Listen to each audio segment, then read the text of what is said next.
قال تعالى في مقام آخر في شأن حبيبه الكريم إن الله وملائكته يصلون على النبي يا أيها الذين آمنوا صلوا عليه وسلموا تسليما.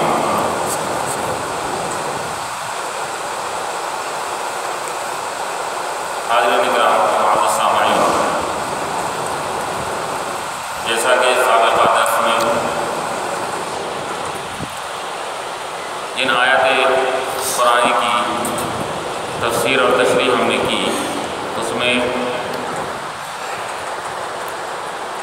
زوجین یعنی میاں بیوی کے حقوق کو بیان کیا گیا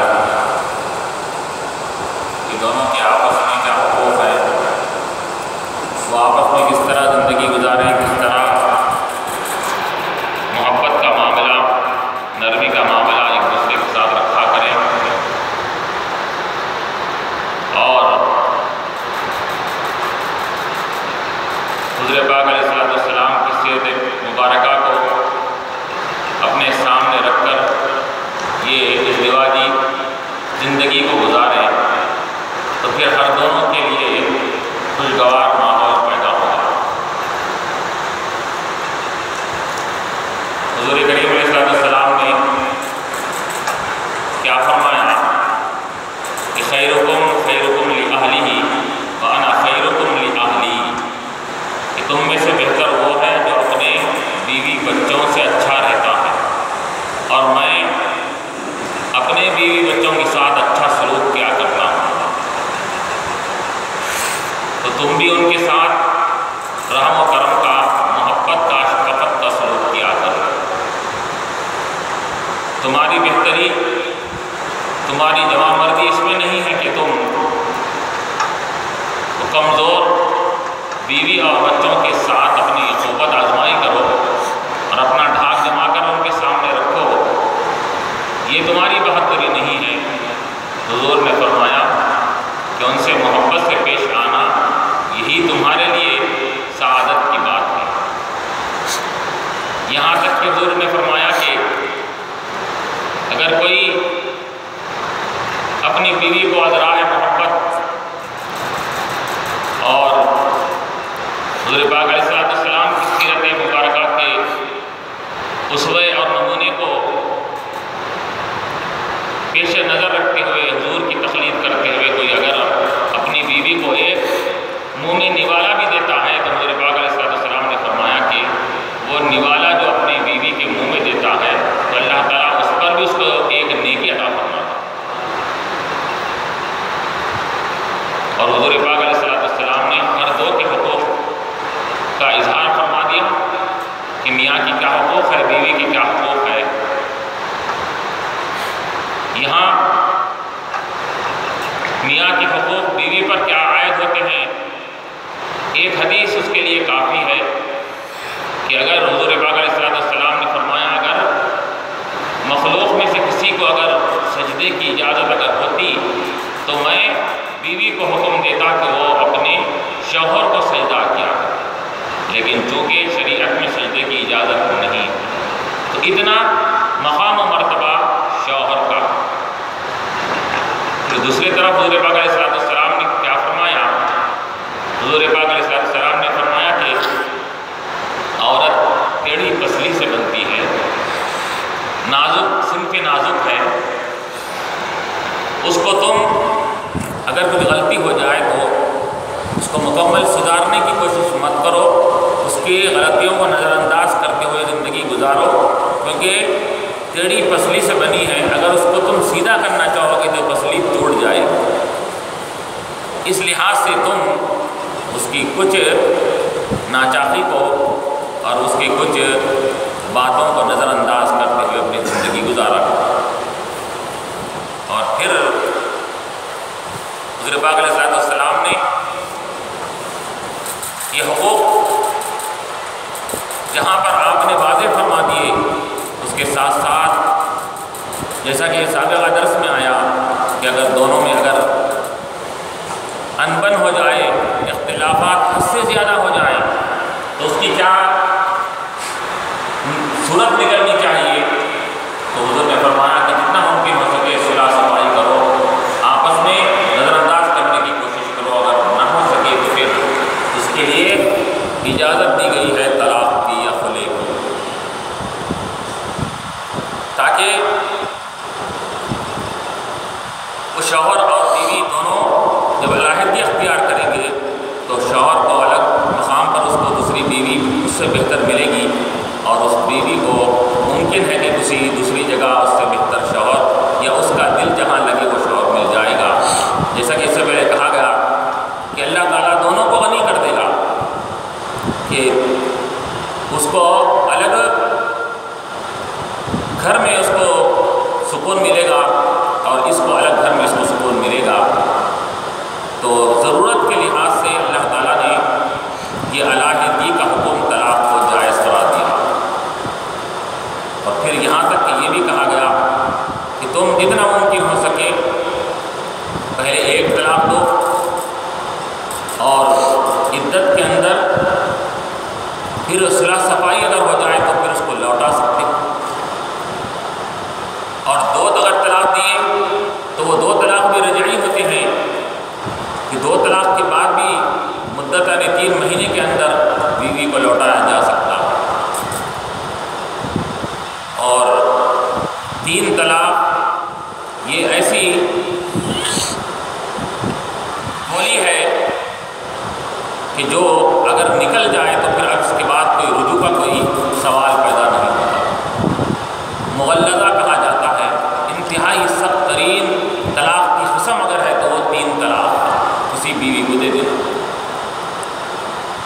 تو 3 طلاق اگر دے دیں گے تو پھر اب نہ وہ دوبارہ رجوع کر سکتا ہے عدت میں، نہ اس سے دوبارہ شادی کر سکتا ہے، جب تک کہ وہ ایک حلالے کی ایک صورت بیان کی گئی ہے، وہ کافی مشکل صورت، وہ بیوی کسی دوسرے کی نکاح میں جائے پھر اس کے ساتھ زندگی بسر کرے، اور ولو بالفرض اگر وہ شوہر نے اس کو پھر چھوڑ دیا ہے تو پھر اب اس بیوی سے یہ شوہر اس سے نکاح کر سکتا ہے، یہ حکم دیا گیا۔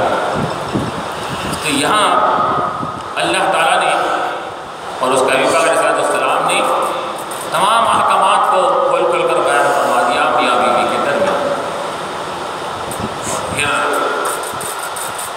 اب آگے کی آیت میں اللہ تعالیٰ فرما رہا ہے وَلِلَّهِ مَا فِي السَّمَاوَاتِ وَمَا فِي الْأَرْضِ، کہ اللہ ہی کے لیے ہے جو کچھ آسمانوں میں ہے، جو کچھ زمین میں ہے، سب کی بادشاہی اسی کو ہے، سب کا اختیار اسی کو حاصل ہے، اور مالک اور مختار تمام کائنات کا وہی ہے، آسمان کا بھی ہے، زمین کا بھی۔ اب مفسرین نے کہا کہ ہر جگہ جہاں پر بھی وَلِلَّهِ مَا فِي السَّمَاوَاتِ وَمَا فِي الْأَرْضِ آیا ہے، آسمان کا ذکر پہلے آیا ہے، زمین کا ذکر بعد میں آیا ہے، کہیں ایسا نہیں کہ زمین پہلے آسمان بعد میں۔ تو مفسرین نے کہا کہ چونکہ آسمان اور آسمانی دنیا کی جو چیزیں وہاں پر اللہ تعالیٰ نے سجائے رکھی ہے، سورج، تارے، آسمان سے بارش کا برسنا، یہ سب چیزیں کے اوپر زمین کی عروج اور ترقی کا دار و مدار ہے۔ زمین کی سرسبزی اور شادابی کس سے ہوتی ہے؟ وہ آسمان سے اگر بارش برسے تو وہ سرسبز اور شاداب رہتی ہے، سورج کی روشنی ملے تو اس کو نورانیت اور روشنی حاصل ہوتی ہے، تاروں کی چمک کی وجہ سے باغ اور بہار میں یہ رانائیاں اور بہار پیدا ہوتی ہے۔ یہ تمام روئے زمین کی یہ زندگی اور ترقی اور سرسبزی، ہرا بھرا پن، یہ موقوف ہے، ڈپینڈ ہے آسمانی مخلوق پر۔ اسی وجہ سے اللہ تعالیٰ نے آسمان کا ذکر پہلے فرمایا۔ اور دوسری بات یہ کہ آسمانی دنیا پر فرشتے رہتے ہیں، اللہ تعالیٰ کی عرش اور کرسی ہے، لوح محفوظ آسمانوں پر ہے، کئی ایک وجوہات، اور اللہ تعالیٰ کا عرش اعلیٰ وہاں پر ہونے کی وجہ سے، اس کی تجلیات کا مرکز ہونے کی وجہ سے آسمانوں کو ترجیح حاصل ہے، اس وجہ سے آسمانوں کا ذکر پہلے کیا جاتا ہے، زمین کا بعد میں ذکر کیا جاتا ہے۔ وَلِلَّهِ مَا فِي السَّمَاوَاتِ وَمَا فِي الْأَرْضِ، اللہ ہی کے لیے تمام زمین و آسمان کی بادشاہت اور ملکیت ہے، تو مالک حقیقی وہی ہے۔ اب جو مخلوق میں سے جو کسی چیز کے مالک ہیں ان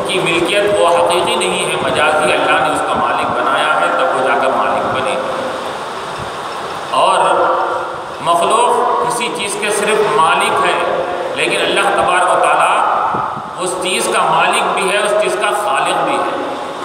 مخلوق جس کے مالک ہے، جس کی ملکیت وہ رکھتی ہے، اس کا خالق نہیں ہے، پیدا کرنے والی نہیں ہے۔ وہ جس کی ملکیت مخلوق کو حاصل ہے، وہ شے کا خالق اور پیدا کرنے والا بھی اللہ تعالیٰ ہے۔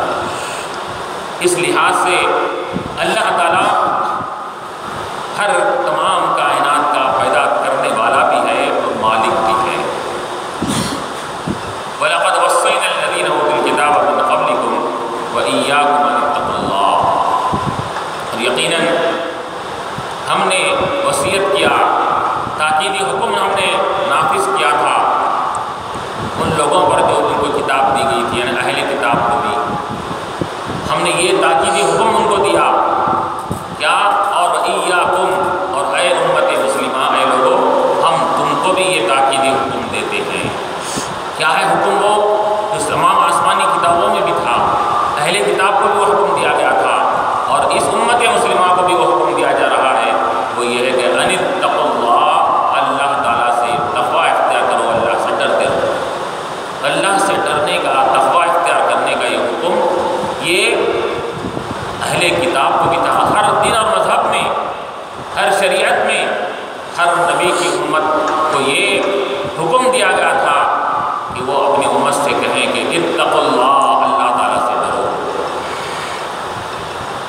وَإِيَّاكُمْ أَنِ اتَّقُوا اللَّهَ، کیوں؟ اس وجہ سے کہ یہ تقوی کا حکم ہر مذہب میں، ہر دین میں، ہر شریعت میں، اس کی وجہ یہ ہے کہ تقوی ہی وہ شے ہے، وہ چابک اور وہ کنجی ہے جس کی وجہ سے تمام چیزیں آسان اور مہیا ہو جاتی ہے۔ انسان کو جب اللہ کا تقوی اور ڈر حاصل ہو جاتا ہے تو پھر اس کے لیے نافرمانی یا اللہ کے احکام کی خلاف ورزی کرنا اس کے لیے دشوار ہو جاتا ہے، وہ خود پر قدم رکھتا ہے۔ جب ڈرنے والا بن جاتا ہے تو نافرمانی اس سے حتی الامکان نہیں ہوتی۔ جب انسان نڈر ہو جاتا ہے، بے خوف ہو جاتا ہے، تو اس سے وہ کامیں ہوتے ہیں جو اس سے نہ ہونے چاہیے۔ نافرمانی، سرکشی، یہ طغیان، اس قسم کے یہ سرکشی کے کام اس سے ہونے لگتے ہیں۔ تو معلوم ہوا کہ تقوی ہی یہ انسان کو اللہ سے ڈرنا، یہ تقوی اختیار کرنا انسان کو گناہوں سے بچانے کا ذریعہ بنتا ہے۔ اب عرف عام میں بھی ہم دیکھتے ہیں کہ اگر کسی اولاد کو اگر باپ کا ڈر نکل جائے تو پھر وہ اولاد باپ کی نافرمانی کرتی ہے۔ باپ کا ڈر رہے گا تو پھر اولاد باپ کی بات بھی سنے گی، اگر باپ کا ڈر نکل جائے تو پھر وہ باپ کی نافرمانی کرتی ہے اور اس کی بات کو نہیں سنا کرتی۔ تو جب وہ ہم یہ مشاہدہ ہمارے نظروں کے سامنے ہے کہ جس کے دل میں ڈر اور خوف رہتا ہے، ہم اس کے احکام کو بجا لاتے ہیں، اور جس سے ہم ڈرتے نہیں ہیں کہ اکثر و بیشتر یہ ہوتا ہے کہ لوگ بچے ماں کو بنسبت باپ کے، ماں کے ساتھ اتنے خوف اور ڈر والے نہیں ہوتے۔ ماں کی محبت اور نرمی کی وجہ سے بچے ماں کے ساتھ بے خوف ہوتے ہیں، تو اسی وجہ سے یہ اکثر و بیشتر دیکھا جاتا ہے کہ ماں کی نافرمانی بھی کرنے لگتے ہیں۔ تو معلوم ہوا کہ خوف اور ڈر ہی یہ انسان کو احکام کی پابندی کرنے کی طرف مائل کرنے والی ہے۔ پھر اللہ تعالیٰ نے فرمایا کہ یہ تقوی کا ہم جو حکم دیے ہیں، اور سابقہ دینوں میں بھی یہ حکم دیا گیا تھا، یہ اس کا مقصد یہ ہم اپنے آپ سے ڈرا کر کہ ہم اپنا کچھ فائدہ نہیں کرنا چاہتے ہیں۔ تمہارے تقوی سے ہم کو کوئی سروکار نہیں، تمہارے نئے ڈرنے سے ہم کو کوئی سروکار نہیں۔ یاد رکھو وَإِن تَكْفُرُوا، اگر تم انکار کرو گے، ہماری ناشکری کرو گے، ہمارے تقوی اور پرہیزگاری کی زندگی اختیار نہیں کرو گے، تو یاد رکھو وَإِن تَكْفُرُوا فَإِنَّ لِلَّهِ مَا فِي السَّمَاوَاتِ وَمَا فِي الْأَرْضِ، تو اللہ کے لیے زمین و آسمان کی تمام کائنات ہے کہ اللہ کی عبادت کرنے اور اس سے ڈرنے کے لیے تمام مخلوقات ہیں۔ تم اگر انسان، جن و انسان اگر نہیں ڈر رہے ہیں تو دوسری جو مخلوقات زمین و آسمان میں پائی جاتی ہے وہ اللہ سے ڈرتی بھی ہے، اس کی اطاعت و فرمانبرداری کرنے والی ہے۔ تمہاری تقوی اور پرہیزگاری سے ہماری شان میں اضافہ ہونے والا ہے، یا تمہارے نڈر ہو جانے سے یا ہماری شان میں کمی ہونے والی ہے۔ ہماری ذات تو بلند و بالا ہے، بلند و بالا رہے گی۔ چنانچہ حدیث شریف میں آتا ہے کہ اے لوگوں، حدیث قدسی میں اللہ تعالیٰ فرماتا ہے کہ اگر روئے زمین پر تمام کائنات میں سب کے سب متقی پرہیزگار بن جائے، ڈرنے والے بن جائیں، تو اللہ تعالیٰ فرماتا ہے حدیث قدسی میں کہ سب مل کر کوئی ایک نافرمانی کرنے والا نہیں ہے، سب فرما برداری کر رہے ہیں، تو ان کی اس فرما برداری کی وجہ سے ہماری شان میں کوئی بڑھوتری نہیں ہو رہی ہے، ہماری شان تو بڑی بھی ہے، بڑی رہے گی۔ اسی طرح اگر تمام مخلوق سب مل کر نافرمان ہو جائے، کوئی فرما بردار نہیں ہے، سب مخلوق نافرمان ہو گئی ہے، تو اللہ تعالیٰ فرماتا ہے تمہاری نافرمانی کی وجہ سے ہماری شان میں کوئی کمی نہیں ہوتی۔ تو معلوم ہوا کہ تمہارا ڈرنا نہ ہماری شان کو بڑھاتا ہے، تمہارا نہ ڈرنا ہماری شان کو کمی نہیں کرتا۔ تو معلوم ہوا کہ اللہ کی شان تو بڑی ہے، بڑی رہے گی۔ تو تقوی کا فائدہ کس کو مل رہا ہے؟ تقوی کا فائدہ تقوی کرنے والے کو، ڈرنے والے کو ملتا ہے، ڈرنے والے کو اس کا فائدہ ہو رہا ہے۔ اے لوگوں، اگر تم تقوی اختیار کریں گے تو تمہارے لیے فائدہ ہے، تمہارے لیے نفع ہے۔ وَإِن تَكْفُرُوا فَإِنَّ لِلَّهِ مَا فِي السَّمَاوَاتِ وَمَا فِي الْأَرْضِ وَكَانَ اللَّهُ غَنِيًّا حَمِيدًا۔ اللہ بے نیاز ہے، اس کو کسی کی حاجت ہی نہیں ہے، کسی کی عبادت کی ضرورت نہیں، کسی کے تقوی کی ضرورت نہیں، وہ بے نیاز ہے، غنی ہے، ایسا غنی ہے کہ جسے جگہ گیا الصمد کہا گیا، وہ بے نیاز ہے کہ اس کو کسی عبادت کی، کسی کے تقوی کی، کسی کے احکام کی بجا آوری کی اس کو ضرورت نہیں ہے، وہ بے نیاز۔ اور غنی کسے کہتے ہیں؟ غنی اسے کہتے ہیں کہ مفسرین فرماتے ہیں کہ جو سب سے بے نیاز ہو اور سب اس کے نیاز مند ہو۔ سبحان اللہ، سبحان اللہ، ہر کوئی اس کا محتاج ہو، وہ کسی کا محتاج نہ ہو، وہ غنی ہے۔ سبحان اللہ، وہ اللہ کی ذات ایسی ذات ہے، بے نیاز ہے۔ اے لوگوں، تم کو اگر تمہارے لیے تمہارے معاملات میں تم کو ہماری ضرورت پڑے گی، ہم کو تمہاری کسی کی عبادت کی سب سے سروکار نہیں ہے، ہم کو تمہاری کوئی عبادت سے سروکار نہیں ہے۔ تم کو اگر تقوی اختیار کرو گے تمہارا ہی بھلا ہوگا، کیونکہ تم کتنا بچ کر ہم سے نکلو گے، کسی نہ کسی وقت میں ہماری مدد تمہارے لیے ضروری ہوگا حاصل کرنا۔ سبحان اللہ، سبحان اللہ، وَكَانَ اللَّهُ غَنِيًّا حَمِيدًا۔ اور اللہ تعالیٰ غنی بھی ہے، حمید بھی ہے، قابل تعریف ہے، سبحان اللہ، سبحان اللہ، ایسا قابل تعریف ہے کہ تمام مخلوق آدم سے لے کر ایدم یہاں تک ہر کوئی اس کی تعریف کر رہی ہے، وہ ایسا تعریف والا ہے، ایسا قابل تعریف ہے کہ ہر کسی نے اس کو سراہا ہے، ہر کسی نے اس کی تعریف کیا ہے۔ وہ حمید ایسا حمید ہے۔ اور حمید کے معنی مفسرین نے کہا کہ محمود کے حمید کے معنی محمود کہ وہ جس کی ہر کوئی تعریف کرے اسے حمید کہتے ہیں۔ چنانچہ مخلوق تمام کی تمام یہ اللہ کی تعریف کرتی ہے، اس کی توصیف اور شان بیان کرتی ہے، اس لحاظ سے اللہ کی ذات حمید ہوئی۔ اور پھر اللہ تعالیٰ تعریف اور توصیف کرنے والے اس تعریف اور توصیف کو رائگاں نہیں کرتا، بلکہ جو اس کی تعریف کرتے ہیں اللہ تبارک و تعالیٰ ان کی تعریف دوسروں سے کرواتا۔ سبحان اللہ، سبحان جو بندے اللہ کی تعریف کرتے ہیں، اس کی تقدیس اور پاکی بیان کرتے ہیں، تو اللہ تعالیٰ فرشتوں کے ذریعے سے ان کی تعریف کرواتا ہے، مخلوق کے ذریعے سے ان کی تعریف کرواتا ہے۔ وہ ایسا حمید ہے، ایسا قابل تعریف ہے کہ وہ اپنی تعریف سن کر وہ صرف خاموش نہیں رہتا، بلکہ اپنی تعریف جب سنتا ہے مخلوق سے تو وہ کہتا ہے مخلوق بندے تو میری تعریف کر رہا ہے، سن لے اب میں تیری تعریف مخلوق سے کرواتا ہوں۔ سبحان اللہ، سبحان اللہ، یہ ایسا حمید ہے، ایسا حمید ہے۔ اور پھر علماء نے مفسرین نے یہ بھی کہا کہ حمید بمعنی محمود کے ہے، اللہ حامد بھی ہے، اللہ حمید بھی ہے، اللہ محمود بھی ہے، سب صفتیں اللہ کی صفاتی نام ہے، تعریف کرنے والا بھی ہے اور محمود بھی ہے جس کی تعریف ہر کوئی کرتا ہے۔ تو اب علماء نے کہا، مفسرین لکھتے ہیں کہ حامد کس لحاظ سے ہے کہ جیسا کہ ابھی کہا گیا جب مخلوق اس کی تعریف کرتی ہے تو وہ فرشتوں اور مخلوق کے ذریعے سے ان کی تعریف کرواتا ہے، وہ حامد ہے۔ اور دوسری تعریف مفسرین نے ایسا بھی کیا ہے کہ اللہ تعالیٰ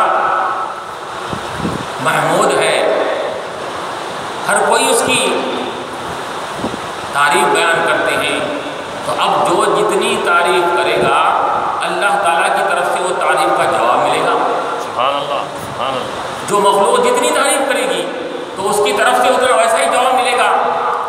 تو اب روئے زمین پر سب سے زیادہ تعریف کرنے والی ذات کون؟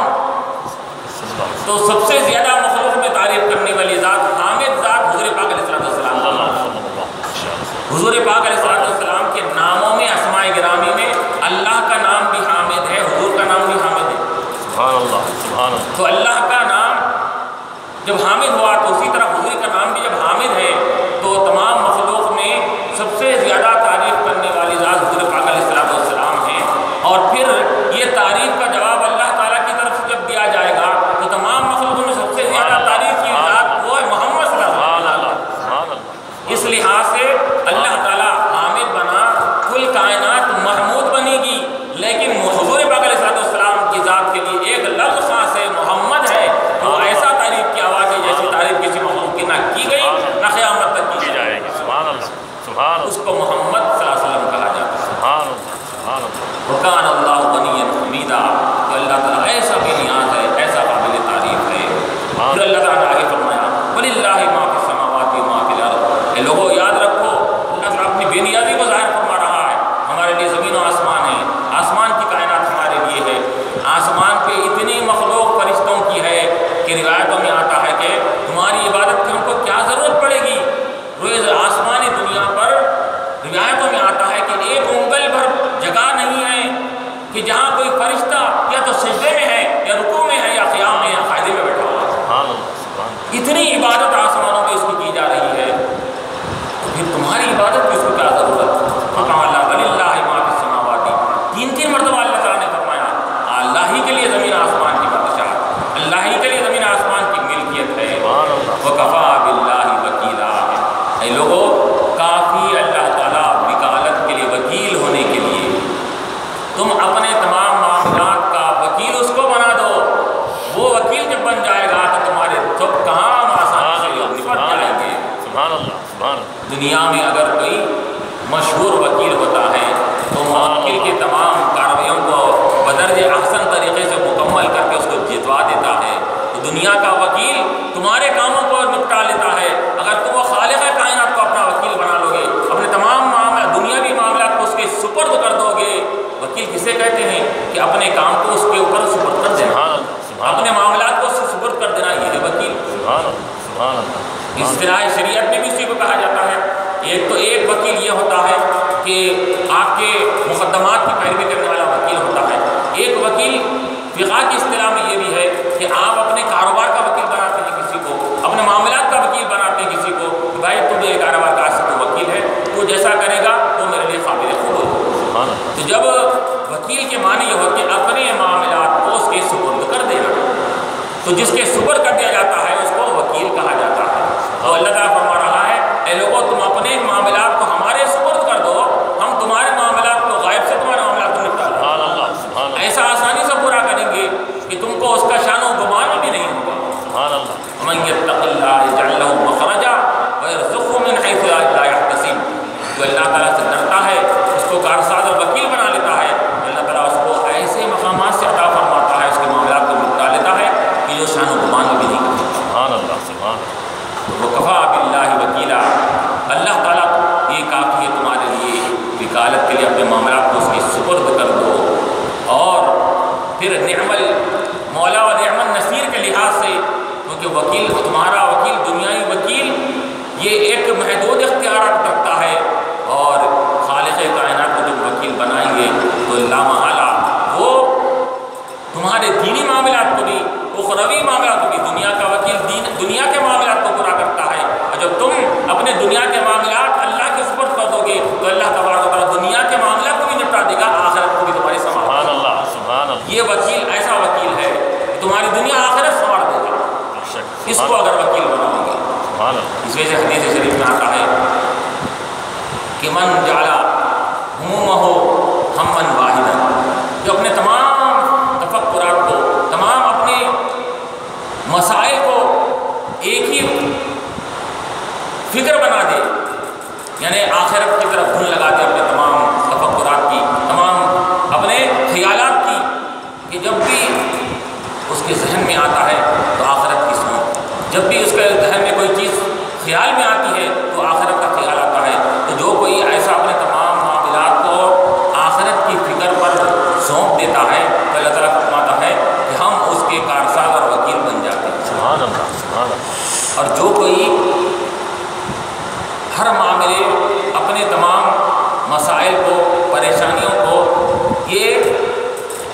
دنیا میں الجھا کر رکھتا ہے کہ ہمیشہ ہر بات میں، ہر چیز میں کہ میرے دنیا کا یہ معاملہ کیسا ہوگا، یہ معاملہ کیسا ہوگا، یہ معاملہ کیسا ہوگا، کہ دنیا ہی کی طرف اس کو فکر رہتی ہے، دنیا کے اسباب کی طرف لگا ہوا رہتا ہے، اور آخرت کی طرف توجہ نہیں ہوتی، اور کارساز اور حقیقی اللہ تعالیٰ کی طرف اس کو بھروسہ نہیں ہوتا.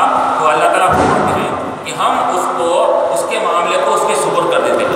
یا تو دیکھ تیرے معاملات دیکھ کہ تو ہم پر بھروسہ نہیں کیا، تو اپنے پر بھروسہ کر رہا ہے، اور اس کی فکر لگا ہوا ہے، اس کی فکر، دنیا کی فکر اور بیوی بچوں کی فکر اور اپنے کاروبار کی فکر، مال حاصل کرنے کی فکر، یہ جو تمام تفکرات کے پیچھے لگا ہوا ہے. اللہ تعالیٰ فرماتا ہے تو اسی فکر میں لگا رہے کہ تیری فکر اتنی ہی تجھ کو ملے گی جتنے تیری مقدر میں ہوگی، لیکن وہی فکر کو تو آخرت کی فکر بنا لے، تیرے لیے تمام معاملات کو آسان کر دیں گے.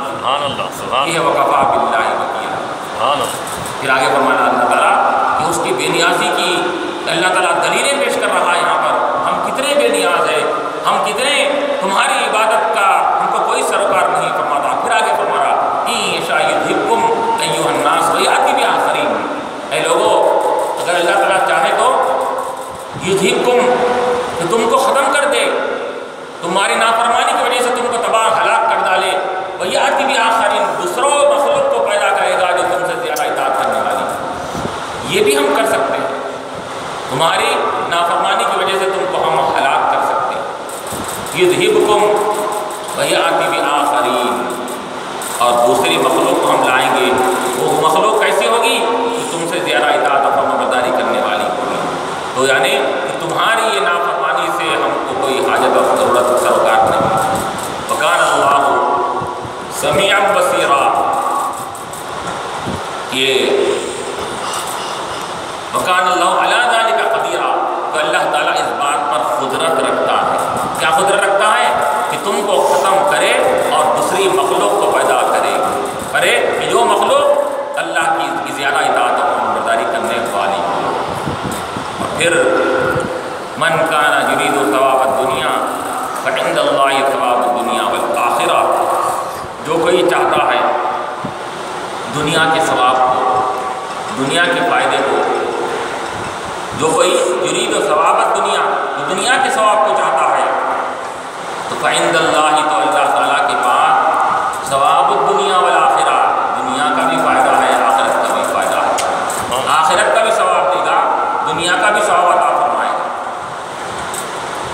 اگر کوئی صرف دنیا کا فائدہ حاصل کرنے کی کوشش کرتا ہے، تو اللہ تعالیٰ فرماتا ہے کہ ہم اس کو دنیا کا فائدہ دے دیتے ہیں. وما لہ فی الآخرۃ من نصیب، اور آخرت میں سے کوئی حصہ نہیں ملے. من کان یرید حرث الآخرۃ نزد لہ فی حرثہ، اور جو آخرت کا فائدہ اور آخرت کی کھیتی کا طلبگار ہوتا ہے، ہم اس کی اس طلب میں، اس کی حرص میں اور اضافہ کرتے ہیں. سبحان اللہ. اور پھر یہاں تک کہ دوسری جگہ یہ کہا گیا کہ جو کوئی آخرت کو پیش نظر رکھتا ہے، تو ہم اس کی آخرت کو پیش نظر رکھنے کی وجہ سے دنیا بھی دیتے ہیں، اس کے ضمن میں دین بھی دیتے ہیں، دنیا بھی دیتے ہیں. سبحان اللہ. جو کوئی آخرت کو پیش نظر رکھتا ہے تو آخرت کا ثواب تو مل ہی رہا ہے، اس کے ضمن میں دنیا کے معاملات بھی اس کے اوپر آسان ہوتا ہے. سبحان اللہ. اور کوئی صرف دنیا ہی دنیا چاہتا ہے تو دنیا میں اس کا حصہ مل جاتا ہے، لیکن آخرت میں وہ محروم ہو جاتا ہے. ہمارا ہے کہ من کان یرید ثواب الدنیا، جو دنیا کا ثواب چاہتا ہے، تو یاد رکھیں کہ اللہ کے پاس صرف دنیا کا ثواب اور فائدہ نہیں ہے. عند اللہ ثواب الدنیا والآخرہ، اللہ کے بعد دنیا کا ثواب بھی ہے، آخرت کا ثواب بھی ہے. تو تم ہمیشہ آخرت کے لیے کرنے والے بنو، آخرت کی فائدے کے لیے کرنے والے بنو تم. اس وجہ سے کہ ایک ایمان والے اور ایک مسلمان کے پیش نظر دنیا اور دنیا کا فائدہ ہی سب کچھ نہیں ہوتا. یہ ایمان والے کا شیوا اور اس کا عادت نہیں ہونی چاہیے کہ وہ دنیا ہی کو مقصود سمجھے. مقصود دنیا نہیں ہے، مقصود دنیا میں آنے کا، اللہ اس کے رسول کو راضی کرنا. دنیا میں آنے کا مقصد اللہ اس کے رسول تو جو اگر کوئی مقصود یہ بنا لے کہ دنیا میں ہم اسی وجہ سے آئے ہیں خوب ترقی کریں، خوب کمائیں، خوب دولت بٹوریں، تو یہ مقصد، یہ حقیقی مقصد نہیں ہے۔ ہاں یہ اور بات ہے کہ اللہ تعالیٰ نے آپ کو اجازت دیا کہ آپ دنیا کی ذمہ داریوں کو نبھانے کے لیے، دنیا میں جو آپ کے تحت جو لوگ آتے ہیں ان کے حقوق کو مکمل کرنے کے لیے آپ دنیا بھی حاصل کر سکتے ہیں، لیکن دنیا کو حاصل کرنا اسی حد تک یہ روا اور جائز رکھا گیا ہے کہ جس دنیا کو حاصل کرنے سے آپ کا دین کا نقصان نہ ہوگا۔ سبحان اللہ، سبحان اللہ۔ اگر دنیا کمانے میں ایسا منہمک ہو گئے کہ آخرت کا نقصان کر رہے ہیں تو ایسی دنیا سے اللہ تعالیٰ اس کا رسول راضی نہیں ہوگی۔ سبحان اللہ، سبحان اللہ۔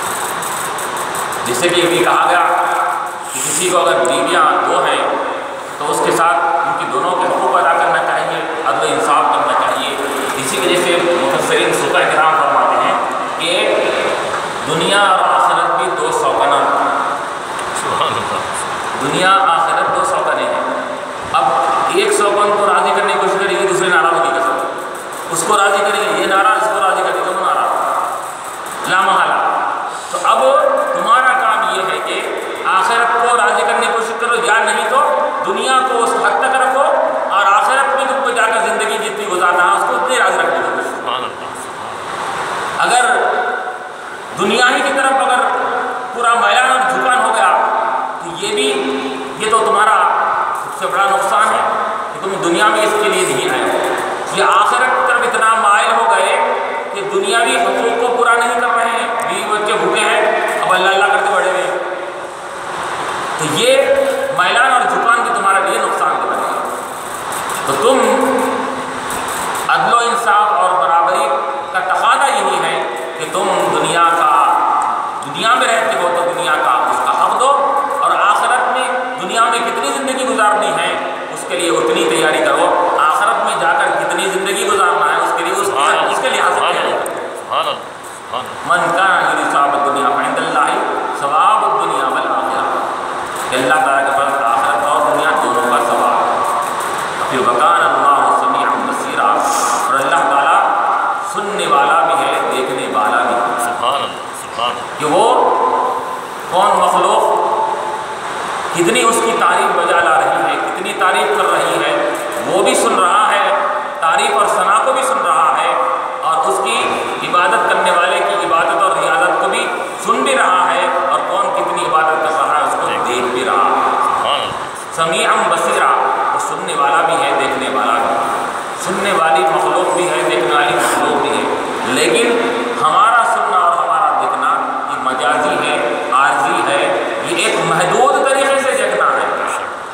ہم وہی چیز دیکھتے ہیں جو ہماری نظروں کے سامنے ہوتی ہے۔ ہم آنکھ، علماء فرماتے ہیں، ہم آنکھ کے ذریعے سے دیکھتے ہیں، اللہ رب العزت کا دیکھنا بغیر آنکھ کے دیکھتا ہے۔ سبحان اللہ، سبحان اللہ۔ ہم سننے کے لیے کان کے محتاج ہیں، اللہ تعالیٰ سننے کے لیے کان کا محتاج نہیں ہے، بغیر سماعت اور کان کے۔ سبحان اللہ، سبحان اللہ۔ تو یہ انسان